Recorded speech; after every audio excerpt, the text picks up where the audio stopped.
What in the world is going on with this digital currency push? This is the Washington new obsession. It's the one world government. They want to have a global digital currency eventually. They'd probably love to have it laser tattooed with nanotechnology on your forehead and on your right hand. What's happening in your state legislature? You realize they're passing laws now to redefine money so that it's not going to be defined as a paper currency, but it's going to be turned into a digital currency.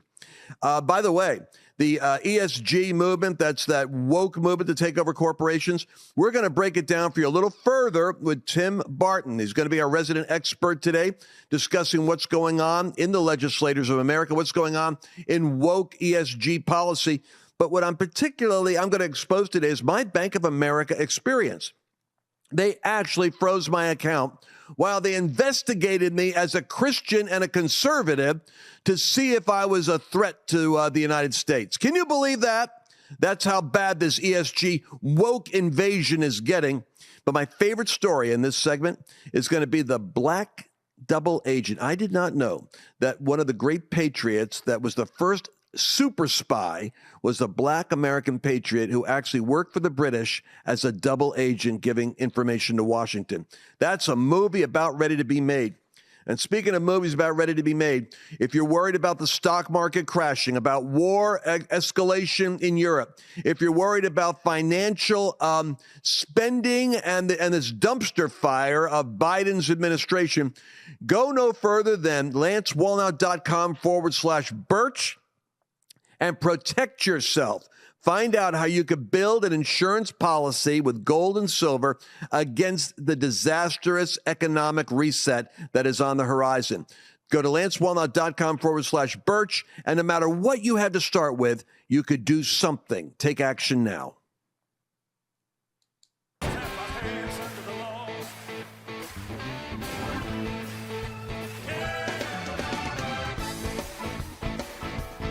Oh boy, can it be possible that it's that time of day again, my favorite time of day, when I get to share with you the liveliest, most educated and informed group of charismatic and conservative reformers in the world, get to share with you what is happening now.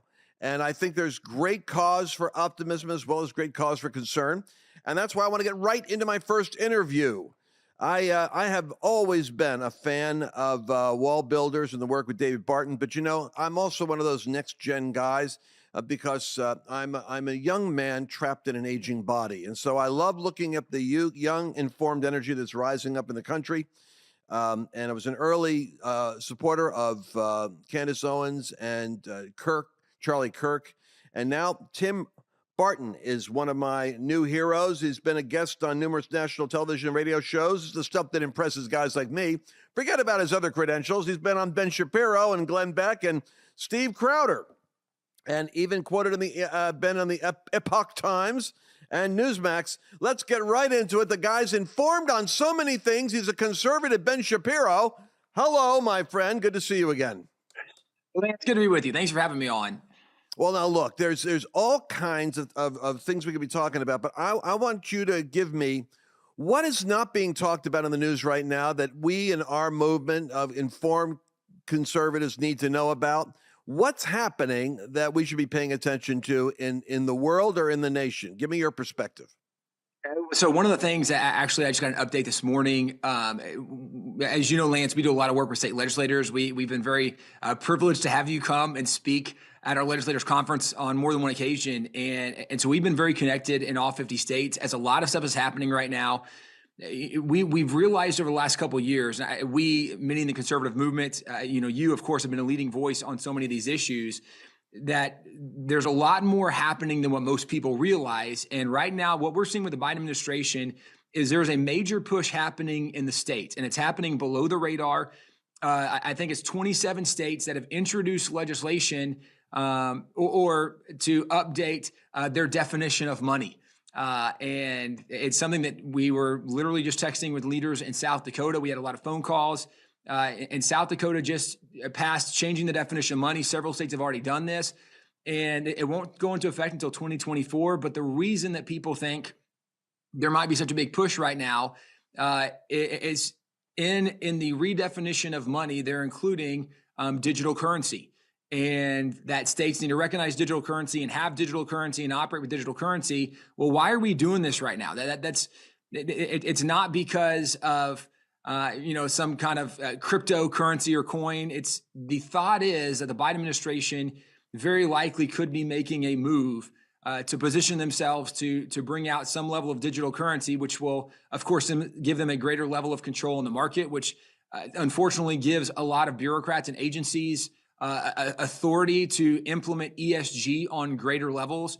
And so these are some things happening below the radar on some levels right now that people need to be aware of in their state. They need to find out if this is happening in their state, what it looks like, and they certainly need to call their state representatives and let them know that we don't want to change the definition of money. We believe that we need to protect and preserve citizens' rights. And the idea that there's a digital currency or there's a move to go to purely digital currency so that the government can control where you spend money and actually penalize you and freeze your money if you do something you don't like. We saw it with the truckers in Canada when there was a truckers protest and their bank accounts were frozen. They were told, well, you shouldn't have stood up. You shouldn't have spoken out against the government. We're going to freeze your money. This is one of the major problems with having digital currency and only digital currency, that the government and the banks can control what you do, what you say, where you go.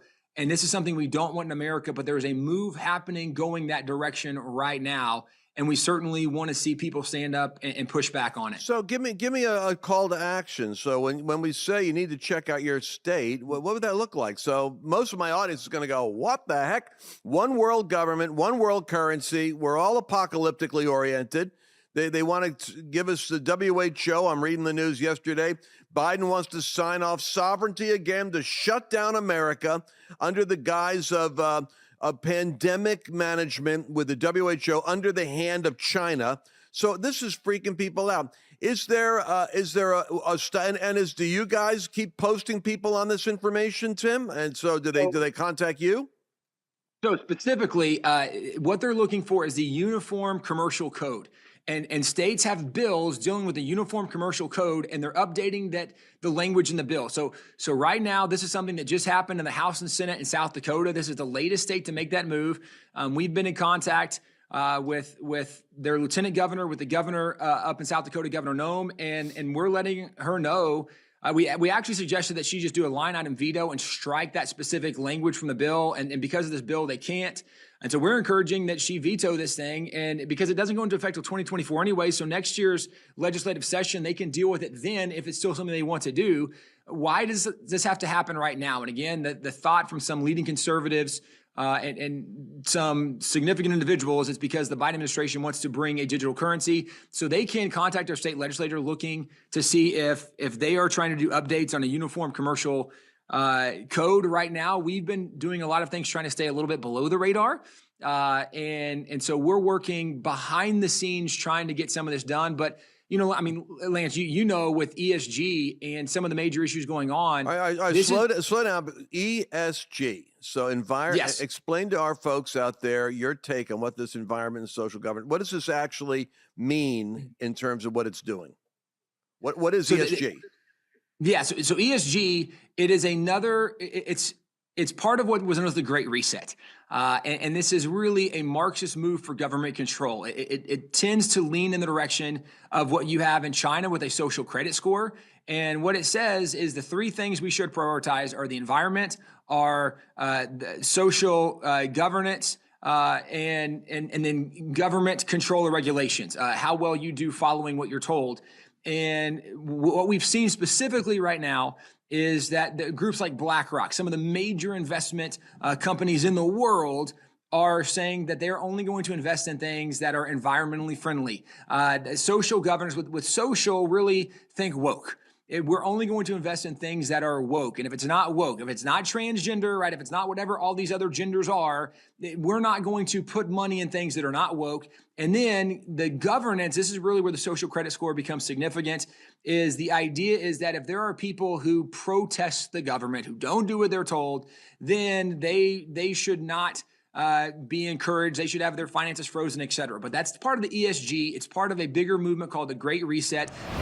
This portion is too hot to handle for social media. Go to lancewallnau.com/podcast to listen to the entire show. Part of how you can enact ESG, how can you force people to only buy electric vehicles? Right? How can you force people that they can't buy a new home if there's not solar panels all over the house? How can you force people to do these things? You only can do that if there's a digital currency and you can control and say, like the banks say, we're not going to give you a loan unless you're buying an electric vehicle, right? You can't have a loan for a new car. We're not going to give you a loan to update your house unless you put all these solar panels on it. If there's digital currency, they actually can control to a great extent where that money goes. And this is why there's a lot of dangers with the move toward digital currency. By the way, this is just one of those unfortunate ADD rabbit trails, but there's nothing dumber than solar panels in Texas. The only thing, I come from the Northeast. I grew up, I'm a New Yorker, Pennsylvania, New England. I moved down here. I have to replace my roof at least once every 3 years from a tornado with a hailstorm. So, you know, the solar move in Texas is hilarious. Because I'll tell you right now, if you're doing it, get ready for the hailstorms because the hail does come. This reset thing, Tim, is so real, and I don't think people, because it's a creeping kind of a thing. It's coming at us in so many ways. Do you know that in Bank of America, and I told my wife I wasn't gonna do this, but I'm doing it. Bank of America froze my own ministry account. Thank God that we didn't only have our money in Bank of Communist America, because the Bank of America froze my account. And get this, because the Marxist progressives in their upper management were investigating ministries like yours and mine and conservative bloggers or podcasters in order to make sure that we weren't insurrectionist money laundering operations. Meanwhile, the southern border, the greatest money laundering operation that you've got, from fentanyl to the cartels and human sex trafficking, is completely off the radar, while the resources of the FBI are checking out extremists like us that are perceived to be a threat. This is the kind of dumbness that worries me. Not, you know, I can endure so if I got my accounts frozen, I had to go through a complete marketing audit explaining every dollar of our ministry's budget. Get this, it's not even legal. I did it just because I felt like freeing up the money and documenting how screwed up the Bank of America is. So Don't think that this is going to go quietly away. We're actually going to have a political, populist, conservative, and Christian unified pushback on the destruction of our liberties and freedoms. So ESG, and by the way, BlackRock and Think, those guys are getting exposed more all the time, because people that have their money invested in Vanguard and BlackRock do not want their money weaponized against them. And the more informed they are, the easier it is for them to push back. But I want to skip to another subject real quick. Black History Month is politically utilized heavily by the left in order to produce narratives of suppression and victimization. And when I say suppress, they suppress the actual stories of where America works and why it is that the America as a melting pot actually works, unless it's being manipulated by politicians for their own nefarious purposes to stir up division. Give me some insight as to what you guys do during Black History Month in order to get the truth out there. Yeah, well, a couple of important things, and Lance, we've talked about some of these things outside of some of these, official conversations on podcasts or radio or TV or whatever else. But, the reality is, if we should not be differentiating America and say, all right, so this month we study the Irish American history, right? This month we study the women American history. Like, we should just study American history and study American heroes. The reason there was a Black History Month in general is because Democrats in their racist move had tried to remove every Black hero from American history. And so when you have guys like Carter Woodson, who were bringing to attention, who was a Black historian, bringing to attention, there were some great Black heroes that people should know about. It was a honest, good-hearted move to say, let's just actually study some of the heroes that contributed to America. The problem is today is you have people trying to confiscate and take over the movement, like the 1619 Project writers and movement pushers, or I mean, even if we look at somebody like, the Black Lives Matter founders, who are acknowledging they're trained Marxists. This is the ideology we are battling. It's not well-intentioned good people, but what we love to do is if there's an excuse, right, we're going to focus on some of these Black heroes. Well, let's just tell the honest story of some of the amazing Black heroes in America. And the story of the Black heroes in America are one of the most encouraging, impressive, overcomer kind of stories you will ever read, where the 1619 Project is being taught nearly in every single, really it's in every single state and nearly on every single school district in some level throughout the nation. And it's teaching the narrative from the Marxist ideology that in Marxism, there's really only two classes of people. You have the oppressors and you have the oppressed, right? You have the victims and you have the victimizers. And so the way history is being taught is that all white people were colonizing slave owners and all Black people were oppressed slaves. And this is the whole history that's being taught, when the reality is there's so much more to the story than just this simplistic narrative of the oppressed and the oppressor. And first of all, as Christians, we should be smarter than that, recognizing that all have sinned and fallen short of the glory of God. It's not just one group of people. It's not just one race that were sinners. All of us were sinners who needed a savior. And if we were smart enough to recognize historical context, we'd recognize that, like, even this issue of slavery in the 1700s, there was not a single nation anywhere in the world that didn't have slaves, that people weren't enslaving another people. This was not a unique thing to America, but America did become unique because once we separated from Great Britain, every single northern colony began passing laws to end the slave trade and end slavery. By 1804, the northern colonies of America had abolished or passed laws for the abolition of slavery, abolishing slavery, and that was 30 years before England ended slavery. America was the first place where political leaders anywhere in the world were taking a stand both politically and personally against slavery, where the founding fathers from the North began freeing their slaves and starting abolition societies. But as you start to learn the whole story, when you look at some of the northern states, and they begin to end slavery and they begin to have equality. And some of these individuals, maybe who were born into slavery, and some of them were actually born free, they were able to achieve and accomplish amazing things. So this last month in February, we were able to go through and we picked 20 heroes that were not known or were lesser known, that people haven't really heard and learned their stories very much. And we went through and just did a page and a half quick summary of them. And it's something that, I mean, it's a really simple page, but it's got footnotes at the back. So if people want to find out more information, they can. And we just highlight some of these genuine American heroes, which Lance kind of has even an interesting side note of how much we have done a disservice to the true story of American history and the contributions of Black Americans along the way. When you look at the American Revolution, John Adams says the American Revolution began when the first blood was shed on King Street. Well, King Street's where the Boston Massacre happened. Now, anybody can look this up. Who is believed to be the first person killed at the Boston Massacre? It was a Black patriot named Crispus Attucks. So the first blood shed in the Revolution was a Black patriot who laid down his life in the cause for liberty. Well, the Revolution ended largely in part because of the intelligence work of a man named James Armistead Lafayette.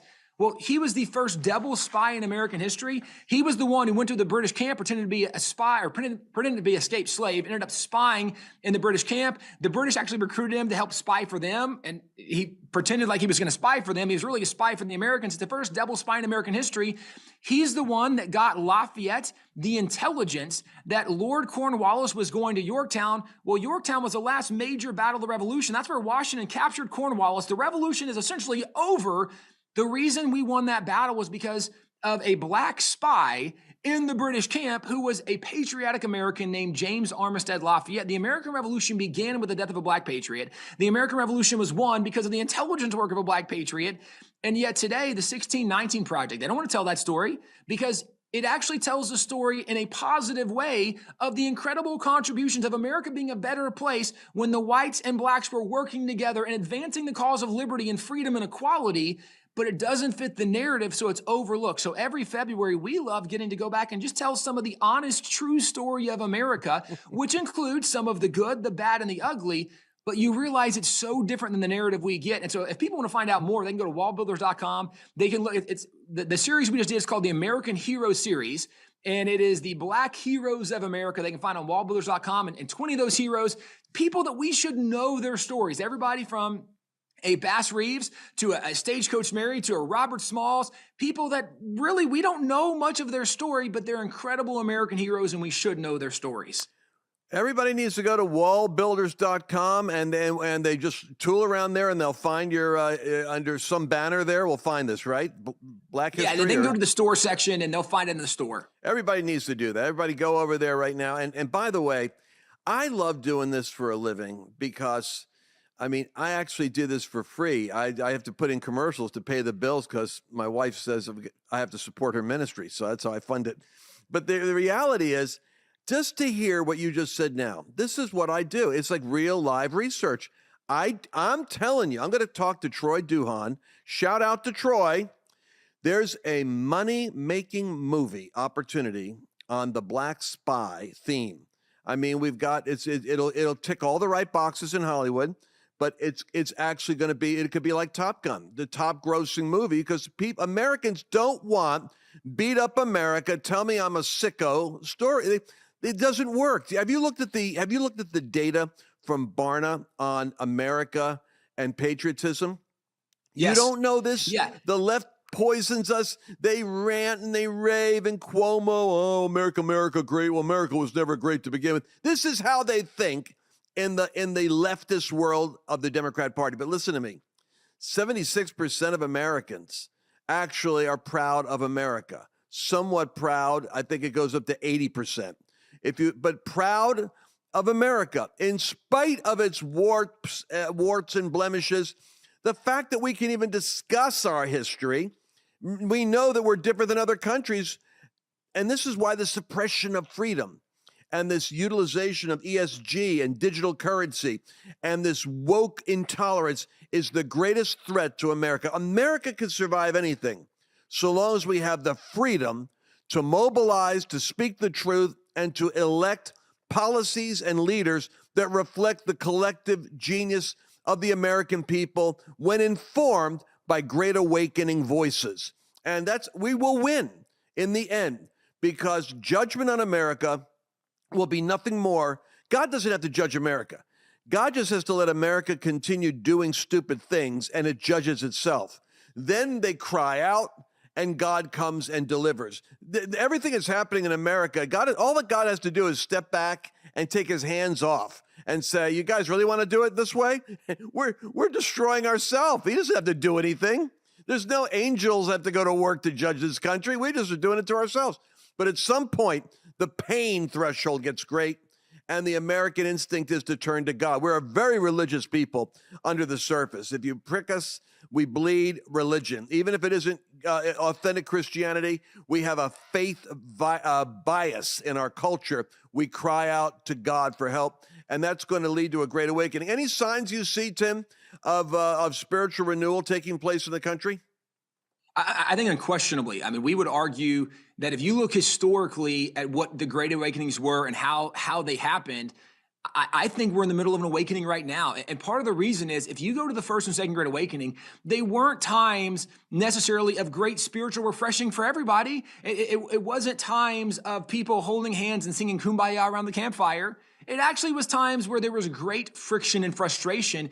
But what the first and second Great Awakening were defined by were the debates over truth and morality, where people were saying, hey, we've gotten off course. We need to get back to what God says. What does the Bible say? What is truth? What is right and wrong? And this is easy to see when you look at the second Great Awakening, especially because what was the main thing happening in America during the second Great Awakening? Well, it was the issue of slavery and the abolition movement, the growth, the expansion of the abolition movement. And literally every single major denomination in America splits in the second Great Awakening over the issue of slavery. Now, how is that a great awakening when every church is splitting? Well, they were splitting in the midst of debating what was true and what was moral. And ultimately, what happened at the end of the first and second Great Awakening is truth and morality were upheld and they prevailed. Well, why would I say we're maybe in an awakening right now? Because we've never had so many obvious debates over truth and morality as what is a man? What is a woman? The great documentary from Matt Walsh over at Daily Wire. What is a woman? Well, right. What is marriage? Or what is human life? The fact that we are having debates over the abortion issue, this is literally what happened in the second Great Awakening, where the debates over the slavery issue, and it was contentious times. Not everybody got along, But more and more people's eyes were open. In the Second Great Awakening, they begin to see that, man, slavery really is wrong. We shouldn't do this. More and more eyes are being opened. Abortion is wrong. We shouldn't do this. More and more eyes are being opened. And these are issues that we will win in the end. But if you look historically at the awakenings are not this really peaceful, timid, passive time. They're times of conflict, but it was times where God was moving and awakening people to truth, to righteousness, to morality. And I think that's what's happening in this nation right now. And of course, we could throw in the fact that when you look at the outpouring that happened in Asbury, and now it's spread to dozens of college campuses. There's even reports from high schools, public schools, high schools, middle schools are having these moments where kids open with prayer, and then the entire lunch hour, kids are just praying together the whole time. God is on the move. God is doing something right now. And just because there's friction, just because there's arguments and disagreements, is not a reflection that we're not in a revival. It's actually a probably better reflection that we're in the middle of a revival. We're in the middle of an awakening because of these debates over truth and morality. And ultimately, we know God's ways will prevail in the end. We know truth prevails in the end. And so the fact that we're having these debates and discussions culturally is such a healthy thing, because the only way we can uphold truth is to once again rediscover what is true. I love it, Tim. We're running a little bit over time, but I'm loving this conversation. I didn't want to interrupt you, but it's great to hear you. How do people follow you and keep in touch with you again? Give us that one more time. And what's the name of that book you and your dad wrote? So wallbuilders.com is the best place to follow us. The book we have is called The American Story, and it goes from Columbus through the ending of slavery in America, just telling the honest story, over 1,000 footnotes. It's all there, documented. But wallbuilders.com is the best place to go. Okay, well, it's good to hear you. Man, I'm inspired listening to you, Tim. God bless you. We'll be praying for you. Keep doing the good work, and let the old men know here how we can help you younger guys when you need help. God bless you. Appreciate you, Lance. Thank you. It's the first time in history that Christianity can actually become the cool counter-revolution. You see, if you do a march out and you get all the students to protest like they're doing now in schools, they get them all to march outside for environment protest, and they all walk out. They do a walkout. The environmentalists plan the walkout, and the teachers' unions have a wink-wink. They're almost into it. But what happens when the people that are great awakened start to say, we're doing the walkout? We're walking out on their intolerance of us. We're walking out on them shutting down our meetings. We're walking out on them not giving us freedom of speech to hand out our tracts in the hallway or to have our group gatherings, in the quad. And what you do is you start to make rebellion fashionable for the awakening movement. Now, this isn't going to go down with the teetotaler, Christian sect that just wants it all to be at the altar and evangelism. This is going to be where radical reform hits the college campuses, when they don't allow the conservative Christians to experience the awakening and they push back. That's the time for the campus confrontation, for the open air meetings, for the next generation of Whitfields to rise up. And I believe it's going to happen. I would prophesy it, but I don't think I have to. I think it's already starting. The awakening is already among us. Now, as we're closing out this broadcast, I want you to be thinking about this. What are you doing to protect your own freedom? What are you doing to guard your own identity? We just got done telling you how woke Bank of America, basically froze my account while they investigated me to find out if my conservative Christian organization was part of a dangerous threat to the progressive Democrats in government. Well, I'm still here and I'm still talking. And I want you guys to catch this. I'm going to a page right now. Here we go. I want you to stop allowing big tech and big banks and big government, big pharma. Think about this big stuff. We got to take the big giants down. They're trying to mess with your rights to freedom of speech, and the way that you do that is you control your own data. It may sound complicated, but I'm going to land the plane here. Secure your own internet identity. Protect yourself. Don't let them go harvesting information off of you. Don't let them manipulate you when you go searching for prices online and they actually can locate, oh, you were here before, I'm going to raise the price 10% for you. This is how airlines do this stuff. Secure your internet VPN. Your VPN is going to be actually your where it looks as though on the internet you're broadcasting from or you're searching from. You can literally bounce it off. Like Jason Bourne, you could send them off to think that you're in the United States when you're in the Bahamas. You can make them think you're in Europe when you're in Atlanta. What does that do for you? You're shopping as though you're in another location, and suddenly, Miraculously, prices and opportunities shift. You even get American television when you're outside the United States if you use ExpressVPN. Go to lancewallnau.com/ExpressVPN.